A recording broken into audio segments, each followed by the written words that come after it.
How are you? Good, thank you. So who's me and Oh, yes. I'm Avani. That's Avani. Avani? Okay, Yes. And I'm Bhumika. Bhumika, lovely. And where are you girls based? We're in Virginia. What about you? You're in I'm Ireland. in Ireland, yes. That's so beautiful. My name is Banu Balaji. I am an occupational therapist, and I have been for the last 20 years. So as an occupational therapist works with people who have a disability or an impairment, and our goal is to help that person live an independent life to their, um, you know, to, to their goals, what they want to do, to be the best that they can be. Um, and our medium of therapy is activity and occupation. Hmm. So while we're focused on their occupation, we're also trying to use occupation as our therapeutic medium. Oh, interesting. Yeah. Very interesting. And what inspired you to become an occupational therapist? Um, There's well, this. when you're 18 and the world is your oyster, you just pick the most random thing that you can think of. It just sounded very interesting when I was looking at my choices. I knew I wanted to do something in science, but I didn't want to do medicine. Okay. And this I was looking at the course syllabus, and then there was lots of creative things happening in occupational therapy that I thought, why not? Oh, very Yeah, interesting. yeah, and then I stayed.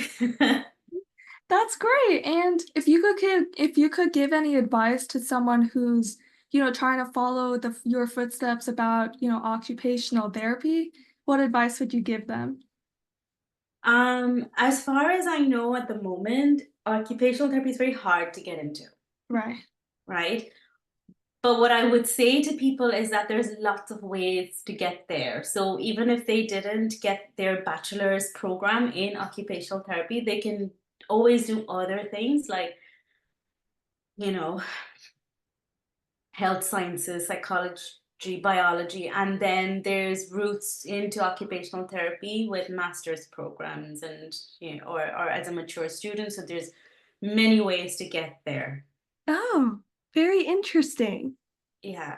And I think it's so like you always hear people they're an engineer, they're a software developer. There's so I don't want to say common, like lots of people do that thing, but this is so unusual. I think it's not something people think of. But work if you like working with people and if you like helping people, this is a great profession to be in because it is really about that therapeutic use of self, and it's about making a change in somebody else's life, but also your own life. Because I think even how I am as a person is shaped by my training. Oh, really? And even if you looked at occupational therapy, the definition, they say it's an art and science. So there is a lot of creativity that's um, like I don't do some of that work, but a lot of my colleagues would do a lot of community-based work where they're bringing young people to, um, they take them to the cinema, they take them horse ride, they do lots of activities with them, and it's such a great. And now there's occupational therapists going into travel. Oh, interesting. What's that called? Travel advice, as in for people with disabilities or impairments when they're traveling to a certain place, what kind of accommodations can they look for and what's available to them. There's so many little things that people do. I work with children in care. That's my specialty. So I work with foster children Oh, in terms of how are they managing their regulation, their relationships, their attachment. So there's so much in that field. Once you get in, it's like you can do whatever you like. that's amazing. And Yeah. yeah, it's like every time before, whenever I heard occupational therapist, I immediately thought of, helping elderly people, but I never knew about how flexible and, how many different branches and different people it helps. So it's amazing the work you do. It is, and now occupational therapists are also stepping into the world of um, work, corporate kind of environment, looking at how people are working and what can they do if they want to work different, better, seating accommodations, neurodiversity, sensory processing. So as I was saying, there is a lot to it, and it's in the last 10 years that it's kind of really taken off. Oh, wow. Yeah, definitely. It's very inspiring to hear about all, the versatile nature of this career and how recent it is. It's a very new field, definitely. It isn't as new as you think because it was actually in the 1900s that an occupational therapy began in what they used to call the mental asylums, Oh, where women would have gone in to do basket weaving and, mm, you know, crocheting, knitting, and they found that occupations actually made a huge difference to people's mental well-being. So it actually started from there. So as a profession, it's actually been around for a lot longer than people think. wow. Yeah, I never knew that. It's like definitely very important to know about like the history and background of the job. That's it. And And at the moment, I'm also working on a tech product to make therapeutic approaches more scalable. So that's something I'm doing on the side. And I'm no tech. I don't have a tech head on me. I don't understand it, but I know that it's useful in that field. oh, wow. So you're making a product in order to make it more accessible? Yes, in Yeah. order to make it scalable and that clinical piece that we do with clients, we do a lot of psychoeducation, and to make that psychoeducational piece more meaningful because who's reading? No one's reading. Right. So we're looking at digitalizing some of that Very information. interesting. Yeah. Oh. And another question I have is, so how does your day-to-day life look? I know that's a very hard question because, especially for an occupational therapist, every, story is different, every day is different. Yeah. I Yeah. wonder, is there any trend? As I said, I because I work with children in care, um, my work is with the carers, with the parents and the foster carers. So a lot of my work, my day is I'd be going into their homes and watching how they're relating, and then looking at what occupations can they do with their child that can build their relationship. Hmm. So, and then um, there's a lot of documentation and all the boring stuff that you have to do after. So that's there too.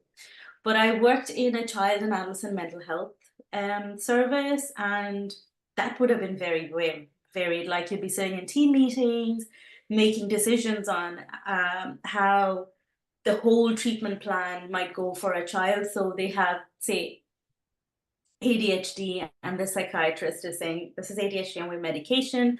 Then, as an occupational therapist, I would come in and I would assess how that child is functioning in school and how can we support school in supporting that child in terms of how can they use movement breaks for the child. Do they need to think of different learning modalities because they might not be the listening might not be great because of their ADHD, but other sensory modalities might be better for them. So we're kind of problem solving to fit um, the child's needs and support that child's needs. And then we'd be going into the home environment and looking at, is the home organized in a way that makes sense for that child, because a lot of times you'd have lots of overwhelmed parents, this isn't working, that isn't working, but actually it's just that the home environment isn't organized to fit that child's needs. So lots of things. So as an OT, that's kind of, we'd be making decisions on the treatment program, we'd be doing therapeutic interventions, and sometimes we'd be taking young people out, you know, they want to they want to get used to going on the bus, Right. taking the bus to from home to school or from home to youth group. And I'd also worked in a inpatient unit where we would run again a lot of group work, food, cooking groups, and again lots of and it is always mm, amazing to see when young people, because again that's who I work with, when they're engaged in a occupation that is meaningful to them, that how alive they come. And it is, I think it's a brilliant way to address mental health difficulties, because we're not talking about it. And oh, how are you feeling? Are you anxious? Are you none of those questions? But we're saying, "Well, let's make spaghetti bolognese, and what do we need from the shop? And let's go to the shop, and here's €10." And and the engagement in a task just makes it come alive for them. So that's what I love about occupational therapy. And you're right, one day doesn't look the same as another day, That which is is so really beautiful. hard for me because I'm not an organized person. That's my that's my falling. But again, as an OT, I have learned how to compensate for that. That is definitely beautiful. I definitely didn't know about all the factors you had to think about, especially with dealing with every child and every person. And so that leads me to a follow-up question. I'm wondering, is there a specific setback or challenge that you've been taught a very valuable lesson in your life and career? Hmm. That's really God. That's a very I don't a setback or Or hmm. like any important lessons you've learned from your career? Okay. So what I've learned is it's not about you. So and I think when you're in a profession that is a caring profession, like any health therapies, all of that, it's very important to quickly depersonalize that process, because once you start to take things personally, it's very you can go to pieces very, very quickly. Right. Because you hear a lot of stories about lots of people every day, but it's just being really mindful to not bring home work, and also to have strategies in place that are your own self-care, that's my own mindfulness. I do yoga very regularly, and I have Right. my dogs, which are very, very good to Oh, they're so cute. yeah. So having those kind of strategies every day, because you have to be really, really strong in your mind before you can go. If you Before you help others, you have to make sure your batteries are full. Mhm. And that I think that is, and that's something I've learned the hard way. Mm. By having lots of little burnouts, and then coming back, and then burnout again, coming back. And burnout is a thing. It'll happen anyway, and you have to expect it and have strategies for it. Right, right, Yeah. definitely, and I hope that answered your question. I don't know, did I? oh, that definitely did. I think it's very important that you addressed, the work and life balance. It's very, very important, and I feel like it's definitely overlooked these days. Yeah. Yeah, and definitely, like, I know taking things personally is something I always tend to do, and because Avani and I we volunteer at a hospital and the nurses are always running around and it's very easy to take things personally and so we're trying to get better at that. So I definitely resonated with what you were saying about not taking things personally as well as, balancing and depersonalizing from some scenarios so that you can, live your life without having to really, get super involved in different things. But at the same time, because you're working with people, and I'm Right. not talking about your clients, I'm not talking about the patients, I'm talking about your wider team, like nurses or doctors, and it be such. Um, it's hard. Yeah. It's hard because you have such strong personalities coming into that field, and everyone has this thing that, yeah, I'm going to be the best person to help this person, and not you. So there's not taking things personally, and there's times when I think, okay, this is something I've learned as a brown woman. I have learned I that to speak my mind and not be shy to call bullshit for what it is.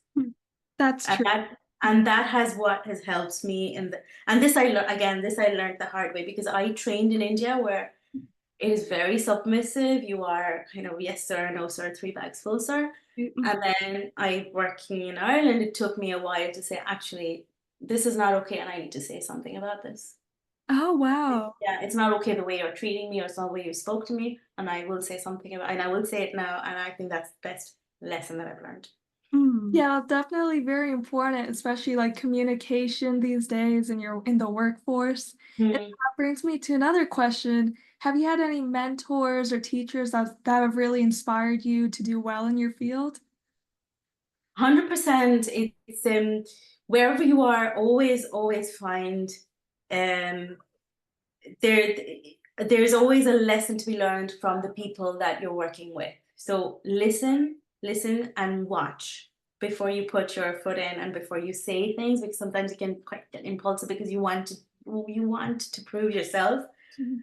Um, and I've worked with some excellent team members who have been um, amazing role models for me, who've been a few years ahead of me, and they've been amazing role models. Like I can't, you wouldn't know them, but people who you work with, Right. um, even if you dislike somebody, there's something in their either work life or their interactions that can be useful for you to pick up. That's kind of my own learning. That's great to hear. And what are some like characteristics you would say that are very important in like a very team-oriented setting? Mm, um, before you can be a team, you have to be a good friend. Mm, that's I don't know if management books say that or what, but I have had the best working relationships with people who have been genuine friends, and we've again, occupational therapy in Ireland, especially if you work in a team, there's a lot of co-working, so mm, you might be holding the same person. You need to know you can trust the other team member and they can trust you. And it stops becoming about you and your work, but what we can do for that client. But at the back of all that, it is that trust piece. So you need to have that good relationship with a team member, and have a trusting relationship. that makes Um, sense. That's very important. and as well, when you team work always is based on, it's a bit transactional. Mm. I'm doing this for you, you do it for me. Um, and it's just being careful that there's a balance there as well. Right. That Yeah. makes sense. Yeah, I definitely didn't think about teamwork being more like a friendship.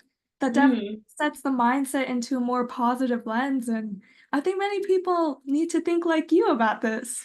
I think it's very I important. have some of my best friends from the teams I've worked in. And I can definitely say that if it hadn't been for those people, the job would have been unbearable. Right. So it is just, I work on my own now because of, I'm in private practice now. I don't work with a team. Uh, And because of the tech work that I do, again, it's kind of on my own. And I really miss that camaraderie that comes with working with a team. oh. Oh, so Yeah. you work in private practice now? Now I'm in private practice, yeah. Oh, nice. So how Yeah. are you liking that? I know you Uh, said you miss the friendships you had, but do you like it better? Do you like it less? I like it better because it's I don't attend meetings about meetings anymore.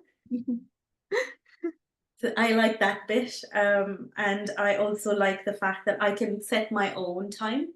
Mm. So I give appointments at the times that I kind of feel comfortable. So I'm not stuck in a 9 to 5 job. So that those are the two things that I love. Right. And I'm just curious, I'm wondering if there are definitely any differences between the occupational therapy system in Ireland versus India, and if like there are definitely any challenges you faced or any cultural aspects or anything of the sort. The biggest one would be in places like Ireland, UK, I'm sure US as well. Occupational therapists are embedded into the system. So there is a role, there is a respect for that role, and there are clear job descriptions and boundaries. While in India, it is very, very, Oh, it's kind of open to interpretation. For a lot of people, it's still not something that is embedded into the system. that's Yeah, and that important. makes it very hard. Yeah. And it also makes it hard when you're a woman in that sphere, because again, you know, but that said, look, um, when I didn't really even get a chance to work in India, because I actually got the job straight after I finished. So actually, a lot of OTs don't stay in India. There's so much opportunity outside that they leave, which leaves a huge gap in India for, for people to work at. So Right. I know I didn't answer your question, but that's kind of the main problem, is that it isn't embedded into systems. Like hospitals won't have, every hospital, every health service will have this many OTs, and or your insurance will cover an OT service, but in India it's not the same. Right. That's very crucial to emphasize, especially because I personally didn't know about this disparity. So thank you for actually bringing it to my attention. I just feel like, it always seems like everywhere it's so equal, but then whenever you get inside the country, you realize how it's so different, all the systems. Exactly. And even between the US and Ireland and UK, because we're a very public funded health service, OT services are free. Now we're not easy to access because there might be a waiting list, but Right. it's free. While in the US, I know it's paid, and your better your insurance, the better, Right. the more therapy sessions you can get. That's definitely true. I have a podcast, so we talk about all these therapy related issues. Might be interesting for you, because our next series is what is occupational therapy, what is speech therapy, what is art therapy. If you're interested, you can have a listen. Oh, yes, definitely. We would love to listen in because I know Yeah. therapy has so many different branches, but no one really knows about all of the different subfields it has. So I would definitely be very interested in learning more about. Okay, cool. Perfect. So my last question I have is if you could meet with any person, past or present, who would it be and why? Hmm. That's a really hard one. Past or present? You know what? I'd love to meet Oprah. Oh, really? That's such a good choice. Uh, Yeah. I'd love to, because I think she's such an OT herself. Like, she doesn't know it. Yeah, she's amazing. She's very inspiring. Yeah, she is. And I've always wanted to go to her show, but then by the time I actually got my act together, she'd stopped doing her shows. Oh, In Yeah, oh, I had no idea.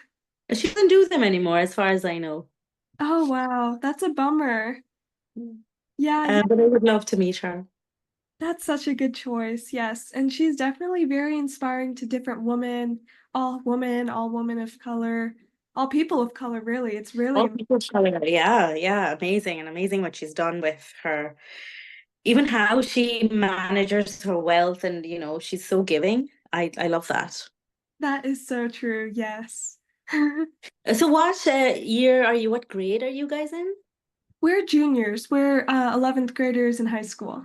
Yes. Okay. Yeah. So near another year Yes. And then off to college. after what do you want to do?